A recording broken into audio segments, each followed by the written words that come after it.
मैं डॉक्टर अमित भटनागर पंतनगर कृषि विश्वविद्यालय में सस्य विज्ञान विभाग में प्राध्यापक के पद पर कार्यरत हूँ। और इस चैनल के माध्यम से मेरा प्रयास है किसानों तक सही जानकारी पहुंचे, रिसर्च फाइंडिंग्स उन तक पहुंचे ताकि उसका लाभ वो खेती में ले सकें। आज जो मैं अपने रिसर्च फील्ड में खड़ा हूँ, जहाँ हमने गेहूँ बो रखा है और हमारे ये खेत में देखिए आप बालियाँ आ चुकी हैं, लेकिन जिन किसान भाइयों ने थोड़ी देर से गेहूं की बुआई की होगी वहाँ बालियाँ भी निकलने वाली होंगी या थोड़ी थोड़ी बालियाँ निकल चुकी होंगी। ये हमारी समय से बुआई की गई है, इसको हमने 16 नवंबर को बो दिया था, तो ये इस समय बाली आ गई है। अब जब ये बालियाँ निकलने का समय होता है, ये फरवरी का जो समय रहता है, इस समय अगर तापमान बहुत ज़्यादा हो जाए तो इसकी ग्रोथ पे बुरा असर आता है। बालियाँ पूरी तरह से भर नहीं पाती हैं और ये छोटी रह जाती हैं और हम देखेंगे दाना भी सुखड़ा हुआ रह जाता है। और ये जो ज़्यादा तापमान होता है गेहूं के लिए अच्छा नहीं होता है। गेहूं के लिए जो कम तापमान चाहिए, कम तापमान वाली फसल है, तो ऐसी स्थिति में हम क्या करें कि तापमान बहुत तेजी से बढ़ने लगे। आजकल हम देख रहे हैं कि फरवरी में ही तापमान बहुत ज़्यादा हो जाता है और उसका जो असर पड़ता है गेहूं की प्रोडक्टिविटी पे, उपज कम हो जाती है।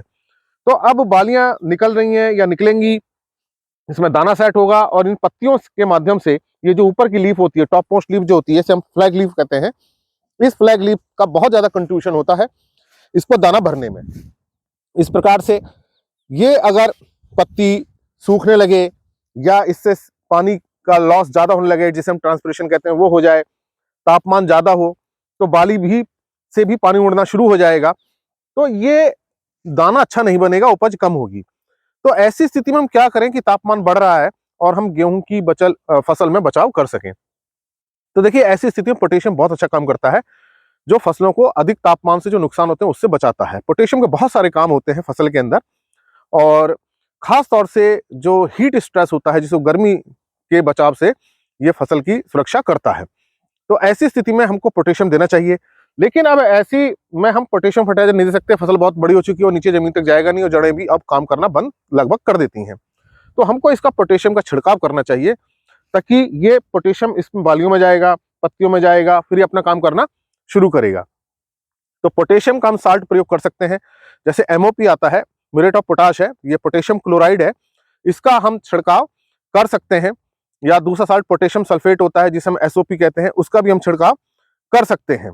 तो ये अगर एमओपी या एसओपी का आप छिड़काव करेंगे तो निश्चित रूप से पोटेशियम इसके अंदर जाकर के जो अधिक तापमान के जो नुकसान हो रहे हैं उसको कम करेगा।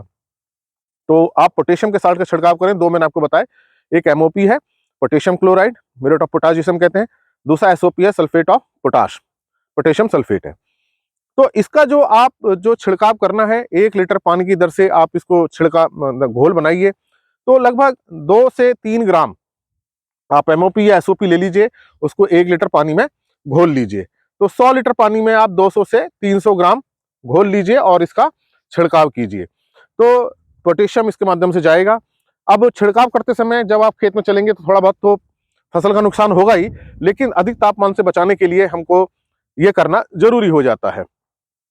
तो ये छिड़काव आप उस समय करें जब ओस ना हो। अब इस समय आप देखिए, इस समय इसमें ओस नहीं है, तो ये सही समय है, धूप भी निकली हुई है, इसकी पत्तियों के जो स्टोमेटा है, रंध्र, वो भी खुले हुए हैं। तो जो ये पत्तियों के अंदर स्टोमेटा, छोटे छोटे छेद होते हैं जिसे हम स्टोमेटा कहते हैं, उसके माध्यम से इसका शोषण होता है। तो ये तभी एक्टिव होते हैं जब धूप खुली हुई हो, लेकिन बहुत ज्यादा तेज धूप ना हो। बहुत तेज धूप में या बहुत तेज गर्मी में ये छेद बंद हो जाते हैं। तो ये सुबह का समय बड़ा अच्छा है, जब जैसी ओस खत्म हो जाती है तब आप इसका छिड़काव कर दीजिए। और फसल के हिसाब से, फसल कितनी बड़ी है उस हिसाब से पानी लग सकता है। 1 एकड़ में आपका 200 लीटर पानी लग सकता है, 250 लीटर पानी भी लग सकता है। लेकिन जैसे मैंने आपको बताया, जो आपको छिड़काव का घोल बनाना है, 2 से 3 ग्राम आप ले लीजिए, या तो एमओपी ले लीजिए, एसओपी, और उसको 1 लीटर पानी में घोलिए, फिर उसका छिड़काव कीजिए। तो आप देखेंगे कि जो हीट स्ट्रेस है वो इसमें कम हो जाएगा।